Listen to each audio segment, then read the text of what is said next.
Hello and welcome to all of you. आज हम लोग NCERT book class 7th science का चैप्टर 2 का ये अगला वीडियो पढ़ने जा रहे हैं। तो चैप्टर 2 का नेम है न्यूट्रिशन इन एनिमल्स, यानी हमने पहले चैप्टर में पौधों में पोषण किस तरीके से होता है ये हमने देख लिया, लेकिन हम इस चैप्टर में देख रहे हैं कि जो हमारे जंतुओं में पोषण किस तरीके से होता है वो हम देख रहे हैं। तो कुछ डेफिनेशंस वगैरह हमने देखे थे और बहुत सारी चीज़ हमने पढ़ लिए थे। हमारा जो टॉपिक हम आजकल पढ़ रहे हैं उसमें हमें देख रहे हैं कि जो ह्यूमंस का पोषण न्यूट्रिशन कैसे होता है और ह्यूमंस का डाइजेस्टिव सिस्टम कैसे होता है, तो वो हम पढ़ रहे हैं। तो हम लोग ये सब देख चुके थे और हमको जो पढ़ना था हमने ह्यूमन टीथ के विषय में पढ़ लिया है। कौन कौन से टीथ होते हैं, क्या करते हैं, वो काम क्या होता है, और जो शुगर होता है या जो स्टार्च होता है वो आयोडीन के साथ कैसे बिहेव करता है, या जो हमारा सलाइवा होता है, लार होता है, वो भोजन को डाइजेस्ट करने में किस तरीके से हेल्प करता है। इसके नीचे भी हमने ये सब जीव वगैरह पढ़ लिया है, लेकिन ये बीच में जो ब्लू में आपको बॉक्स में दिया है स्वीट्स एंड टूथ डिके, ये हमने नहीं पढ़े थे। तो इसी को आइए हम रीड करना स्टार्ट करते हैं। Sweets and tooth decay. Sweets का मतलब क्या होता है, मिठाइयाँ या कोई भी मीठा चीज़ जो खाते हैं उसको स्वीट कह सकते हैं। एंड टूथ डिके मतलब होता है दांत का, जैसे बहुत लोगों के दांत जो है गिर जाते हैं या सड़ जाते हैं दांत उनके। तो ये सब क्यों होता है, इसका क्या कारण होता है, इसके बारे में हम यहाँ पे पढ़ने वाले हैं। तो यहाँ पे हम रीडिंग स्टार्ट करते हैं। यहाँ नॉर्मली बैक्टीरिया से, normally bacteria are present in our mouth but they are not harmful to अस।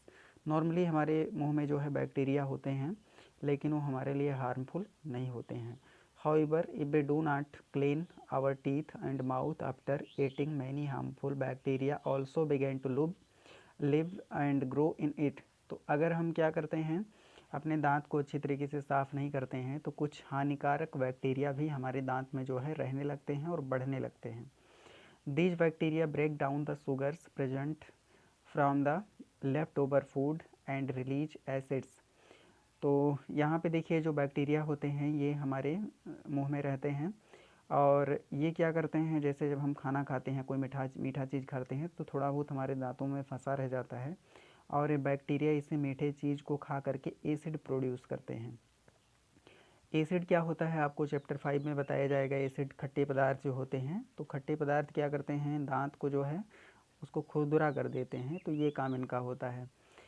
तो देखिए this acid gradually damage the teeth.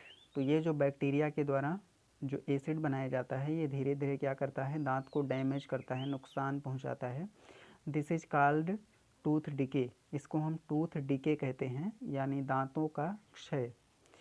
तो आगे देखिए, if it is not treated in time it causes severe toothache and in extreme case results in tooth loss. तो अगर इसको समय से इसका ट्रीट नहीं किया गया, जो बैक्टीरिया है हमारे अंदर, तो ये क्या करता है, दांत के दर्द का कारण बनेगा और ये जो है दांत को जो है झड़ा देता है। अगर ज़्यादा ये बैक्टीरिया कारगर हो गया, ज़्यादा इफेक्ट डाल दिया, तो दांत हमारे टूट कर गिर जाते हैं। जैसे कुछ वृद्ध लोगों की आपने देखा होगा कि उनके दांत जो है झड़ जाते हैं। आगे इसमें लिखा हुआ है chocolates, sweets, soft drinks and other sugar products are the major culprits of the tooth decay. तो यहाँ पे देखिए जो चॉकलेट, स्वीट और सॉफ्ट ड्रिंक हैं या अदर शुगर प्रोडक्ट्स जो होते हैं, ये दांत के डिके के, दांत खराब होने के मुख्य दोषी हैं। कल्प्रिट्स का मतलब होता है दोषी। तो यहाँ पे ये ध्यान रखना कि जैसे आपको चॉकलेट कभी खाइए तो उसके बाद में थोड़ा सा पानी मुंह में लेकर उसको गरारा करके रिंज करके उसको और निकल जाइए। तो ये आपको करना है, हालांकि आपको बाहर नहीं थूकना उसको। आगे देखिए, therefore one should clean the teeth with a brush और datun and dental floss a special strong thread which is moved between two teeth to take out trapped food particles।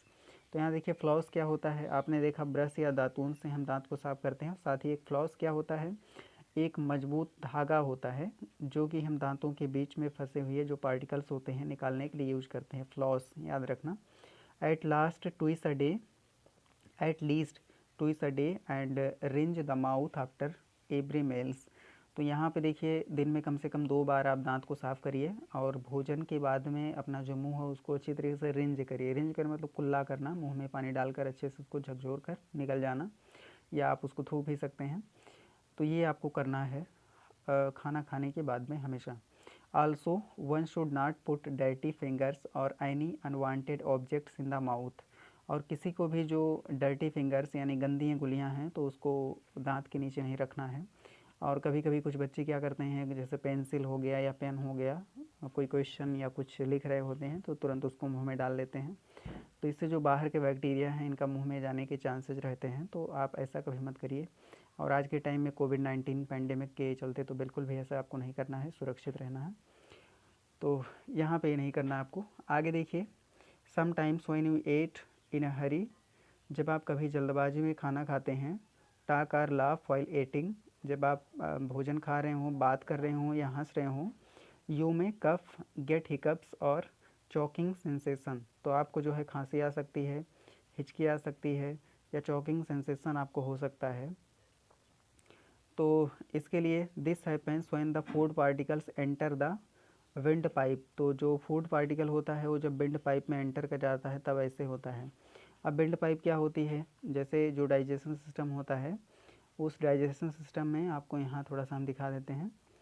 तो डाइजेशन सिस्टम में ये देखिए, जो मुंह से एक जो फूड पाइप यहाँ पे आपको दिखाई दे रहा है। तो ये एक पाइप तो होती है जो जो भोजन को आपको ले जाती है, और एक पतली सी पाइप ये जो गले में आप ये जो कटी दिखाई दे रही है, ये पाइप होती है, फेफड़े में हवा लेकर जाती है। और ये दोनों यहाँ पे देखिए एक दूसरे से जुड़े हुए होते हैं। तो जो भोजन हम खाते हैं इधर से ना जाकर कभी कभी ये हवा वाली पाइप में चली जाती है नीचे, तो ये स्थिति होती है। तो यहाँ पे हम ये क्या रीड कर रहे थे, ये देखिए। तो ये कभी कभी क्या होता है, जो विंड पाइप होती है उसमें भोजन चला जाता है। अचानक हम खाना खाते टाइम अगर बात करते हैं, हंसते हैं, तो ऐसे केस में या जल्दी में खाना खाते हैं। This happens when food particles enter the wind pipe. The wind pipe carries air from the nostrils to the lungs. तो जो विंड पाइप होता है, नॉस्ट्रिल्स हमारे जो दो नाक है, नाक में दो छिद्र होते हैं, उनको नॉस्ट्रिल्स बोलते हैं। तो इसमें से जो हवा जाती है उसको ये लंग्स से हमारे फेफड़े में ले जाते हैं। It runs adjacent to the food pipe.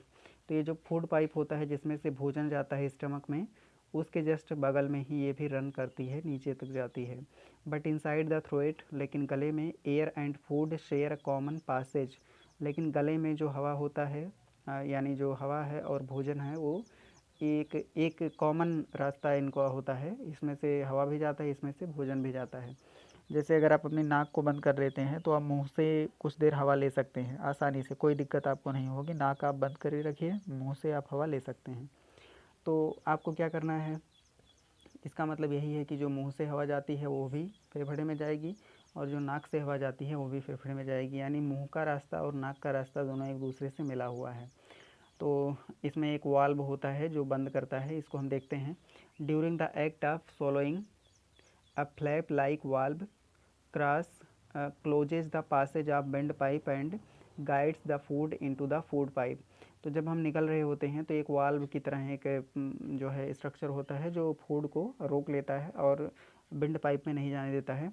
If by chance food particles enter the wind pipe be feel choked get hiccups और कफ। तो अगर अचानक किसी तरीके से अगर जो ये खाना है अगर ये कहाँ चला जाता है, हवा वाले उसमें चला जाता है, विंड पाइप में, हवा की नली में चला जाता है, तो हमको चॉक्ड यानी कि अटक जाना होता है, या हिचकी आना, हिकअप्स मीन्स हिचकी होता है, कफ मीन्स खांसी, तो ये सब हमको देखने को मिल सकते हैं। तो ये ध्यान रखना है अपने दांतों की सेहत आप कैसे यहाँ पे रखेंगे, टूथ डीके कैसे ना हो, क्या कुछ आपको सावधानी बरतनी है, खाना किस तरीके से खाना है, आराम से खाना है, बात करना नहीं है, हंसना नहीं है खाना खाते टाइम। तो ये सारी सावधानियाँ आपको रखनी है जिससे कि हम हेल्दी रहें। अब यहाँ पे देखिए हमने जीभ के बारे में सब कुछ पढ़ लिया था। तो यहाँ पे जो अगला टॉपिक हमको पढ़ना है, अब हम डाइजेस्टिव सिस्टम हम पढ़ रहे थे ना, हमारा जो ह्यूमन डाइजेस्टिव सिस्टम होता है, तो इसमें हमने पढ़ लिया। तो हमने सबसे पहले किसके बारे में पढ़ा है, अपने दांतों के बारे में पढ़ लिया है। तो जो बकल कैविटी है यहाँ पे आपको दिख रहा है उसके बारे में हमने पढ़ लिया है। अब हम जो पढ़ने वाले हैं नेक्स्ट, वो ये क्या है हमारा फूड ओएसोफेगस। ये जो जो यानी मुंह से जो पेट में खाना ले जाने वाली पाइप होती है उसको ओएसोफेगस कहते हैं। तो इस ओएसोफेगस के बारे में यहाँ पे पढ़ना शुरू करते हैं। तो ये देखिए ओएसोफेगस, यहाँ पे फूड ओएसोफेगस आपको दिया है, फूड किस तरीके से जो स्टमक है इसमें जाता है इसका एक थोड़ा सा वो दिया है। तो हम इसकी रीडिंग स्टार्ट करते हैं, फूड पाइप ओएसोफेगस। तो यहाँ पे देखिए the swallowed food passes into the food pipe और oesophagus, look at figure 2.2, the food pipe runs along the neck. तो हमारे गले से होकर के जाता है। तो यहाँ पे आप देखेंगे इस चित्र में क्या चीज़ आपको दिखाया गया है। तो ये जो आपकी ये हमारा मुंह होता है, बकल कैविटी, ये मुंह होता है। तो यहाँ से जो भी भोजन जाता है ये इस फूड पाइप में ये भोजन है, यहाँ पे दिखाई दे रहा है आपको, जो कुछ हम निकल रहे होते हैं ये वैसे फोकस या फूड पाइप है पूरी। और ये भोजन धीरे धीरे कहाँ जाता है, स्टमक में जाता है। ये आपका स्टमक है, स्टमक को हिंदी में हम आमाशय बोलते हैं। तो ये इस तरीके से जाता है। आगे देखिए, Paheli wants to know how food moves in the opposite direction during vomiting. Vomiting मतलब उल्टी जैसे कोई करता है, तो ये कैसे अपोजिट डायरेक्शन में कैसे चलता है। तो एक्चुअल में होता क्या है कि जो हमारा पेट होता है वो इस तरीके से होता है कि जब हम ये आमाशय को ये नीचे से दबाता है और नीचे से इतना ज़्यादा प्रेशर पड़ता है कि ये जो है मुंह से निकल जाता है। जैसे कभी कभी हमारे पेट में कोई समस्या आ जाए, कुछ बैक्टीरिया वगैरह चले जाएँ मुंह से, तो उससे क्या होता है कि जो ख़राब फूड होता है या बासी खाना हम खा लें बैक्टीरिया युक्त, तो क्या होता है, वोमिटिंग हमको होने लग जाती है, उल्टी होने लगती है। तो ये इस नाते होता है कि आमाशय को हमारे अंदर की जो मसल्स होती हैं चेस्ट में, वो बहुत तेज़ी से उसको दबाती हैं और फिर ये ऊपर की तरफ जाता है। आगे हम देखते हैं स्टमक में क्या। तो यहाँ देखिए चित्र फिगर 2.7 दिया है, movement of the food in the oesophagus of the alimentary canal. जो एलिमेंट्री कैनल है उसमें से जो भोजन है मुंह से बकल कैविटी से निकलकर और ये किस तरीके से यहाँ पे जाता है स्टमक में, ये आपको दिखाया गया है। एंड द चेस्ट, तो यानी ये जो यहाँ से हम पढ़ रहे थे, तो देखिए the food pipe runs along the neck and the chest. तो ये एलॉन्ग द नेक यानी गले से होकर जाती है और चेस्ट में अंदर तक जाती है, पेट में, यानी गर्दन और चेस्ट से होकर जाती है और पेट में ये मिल जाती है। Food is pushed down by movement of the wall of the food pipe. जो फूड पाइप का वाल होता है उसमें मूवमेंट होता है और इस तरीके से ये फूड जो है नीचे जाता है। Actually this movement takes place throughout the alimentary canal and pushes the food downwards. तो ये जो मूवमेंट होता है पूरे कैनल में वैसे फिगर्स में होता है और भोजन को ये नीचे की तरफ ले जाता है। अगर यही मूवमेंट हमारा ठीक से नहीं होता है या ज़्यादा मात्रा में भोजन चला जाता है तो हमें अटकना शुरू हो जाता है खाना, तो हम थोड़ा सा पानी वगैरह पी लेते हैं तो ये फिर से नॉर्मल हो जाता है। At times the food is not accepted by our stomach and is vomited out. तो कभी कभी जैसे कोई गंदा चीज़ हम खा लें या कोई खराबी हो जाए पेट में, तो जो एक्सेप्ट नहीं होता स्टमक के द्वारा ठीक से, तो हमको उल्टी होने लगती है। Recall the instances when vomited after eating and think of the reason of it. तो आपने अगर कभी आपको उल्टी हुई हो तो इसका कारण आप ढूंढिए, कोई खराबी रही होगी पेट में तो इस तरीके से उल्टी होती है। Discuss with your parents and teacher. तो अपने पेरेंट और टीचर से आप डिस्कस करिएगा। तो टीचर एज ए टीचर हम आपको बता देते हैं कि जब कभी आप क्या करते हैं, कोई ख़राब खाना खा लेते हैं जिसमें बैक्टीरिया वगैरह होते हैं, तो जब हमारे बॉडी में जाता है तो बैक्टीरिया इतने ज़्यादा होते हैं, या कोई ख़राब खाना हम खा लेते हैं तो उसका टेस्ट जो होता है वो हमारे पूरे मुंह को जो है ख़राब कर देता है और हमारे जो स्टमक होता है उसमें कुछ सिक्रीशंस निकलते हैं, यानी कुछ पानी जैसे जूसेज निकलते हैं और फिर उसको क्या करता है, वो बाहर निकालने का हमारा शरीर प्रयास करता है। तो इस तरीके से हमको उल्टी होती है। तो हमने फूड पाइप के विषय में पढ़ लिया। अब हम किसके बारे में पढ़ेंगे, स्टमक के बारे में। तो ये फूड पाइप के नीचे जो ये डिब्बा जैसा सैक लाइक स्ट्रक्चर है, इसको हम स्टमक बोलते हैं। स्टमक को हिंदी में हम क्या कहते हैं, आमाशय कहते हैं। तो इसके बारे में हम पढ़ने वाले हैं। तो यहाँ पे देखिए क्या है इसमें, the stomach is a thick walled bag. Stomach जो होता है थिक वाल्ड बैग, यानी इसकी जो दीवारें होती हैं बहुत मोटी होती हैं और एक बैग के जैसा होता है। यानी जो भोजन हम खाते हैं सबसे पहले फूड पाइप से होकर के स्टमक में ही जाता है स्टोर होने के लिए। Its shape is like a flattened J. तो ये जो है एक जे के आकार का होता है। जैसे यहाँ पे देखिए आप, जे के आकार का ये यहाँ पे बना हुआ है स्टमक, जे लाइक स्ट्रक्चर है ये। तो ये जे की तरह बना हुआ होता है। और यहाँ पे आप देखिएगा एंड, तो the stomach is a thick walled bag, its shape is like a flat and J and it is the widest part of the alimentary canal. तो जो एलिमेंट्री कैनल होती है भोजन के लिए, वो सबसे ज़्यादा चौड़ा यही होता है, क्योंकि सबसे पहले भोजन इसी में जाता है। बाकी जो पेट के अंदर के कैनल हैं वो पूरे पतले होते हैं, इतने चौड़े नहीं होते हैं। It receives food from the food pipe. ये फूड पाइप से भोजन को रिसीव करता है, प्राप्त करता है at one end opens into the small intestine at the other end. और दूसरे एंड पर ये स्मॉल इंटेस्टाइन में क्या करता है, खुलता है। The inner lining of the stomach secretes mucus. जो इनर लाइनिंग होता है यानी अंदर का जो, जैसे ये मान लेते हैं कि ये आपका, ये क्या है आपका, ये स्टमक है, इस तरीके का स्टमक होता है, ये फूड पाइप यहाँ मिलती है। तो इसका जो अंदर की दीवार होती है, ये जो अंदर की दीवार होती है, ये म्यूकस को क्या करती है, सीक्रेट करती है। म्यूकस सीक्रेट करने मतलब क्या होता है, ये कुछ जेली लाइक कोई सब्सटेंस क्या करती हैं, इसकी दीवारें निकालती हैं और वो भोजन को पचाने में सहयोग देती हैं।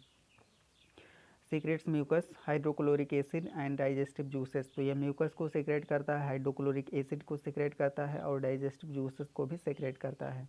The mucus protects the lining of the stomach. तो यहाँ पे देखिए जो स्टमक होता है उसकी लेनिंग से इसकी सुरक्षा करता है।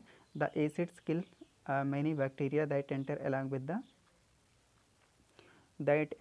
With the food. तो जो यहाँ पे हमने देखा कि जो वाल होता है स्टमक का, वो पहली बात म्यूकस को सीक्रेट करता है। सीक्रेट करने का मतलब उसको रिसाव करना, धीरे धीरे उसमें से निकलना दीवारों से। हाइड्रोक्लोरिक एसिड निकलता है तो म्यूकस क्या करता है, उसको जो है उसकी क्लीनिंग करता है, यानी उसको बढ़िया बनाता है। और जो हाइड्रोक्लोरिक एसिड होता है वो बैक्टीरिया वगैरह को मार देता है। और डाइजेस्टिव जूसेज क्या होती हैं, जो डाइजेशन में हेल्प करती हैं। And makes the medium. तो यहाँ पे देखिएगा, the acid kills the bacteria enter along with the food. तो ये जो बैक्टीरिया को मारता है और फूड में जो है मिल जाता है। And makes the medium in the stomach acidic and help the digestive juices to act. तो ये जो एसिडिक हाइड्रोक्लोरिक एसिड होता है वो क्या करता है, ये जो इसके अंदर जूस होता है इसको, यानी जो फूड होता है उसको एसिडिक बना देता है, यानी इसको खट्टा टाइप में कुछ बना देता है, जिससे कि जो फूड हम खाते हैं वो डाइजेस्ट करने में उसका हेल्प होता है। डाइजेस्टिव जूसेज इसमें एक्ट करते हैं। The digestive juices break down the proteins into simpler substances. तो ये क्या करता है, जो प्रोटीन होता है उसको और सिंपल सब्सटेंसेज में क्या करता है, ब्रेक कर देता है, तोड़ देता है। तो ये हमने इतना आज पढ़ लिया और हम इस वीडियो को यहीं पे स्टॉप करते हैं और मिलते हैं अगले वीडियो में। अगले वीडियो में हम स्मॉल इंटेस्टाइन को पढ़ेंगे। तो इसके कुछ क्वेश्चंस जो एक दो बनेंगे इसको हम आपको दे देते हैं।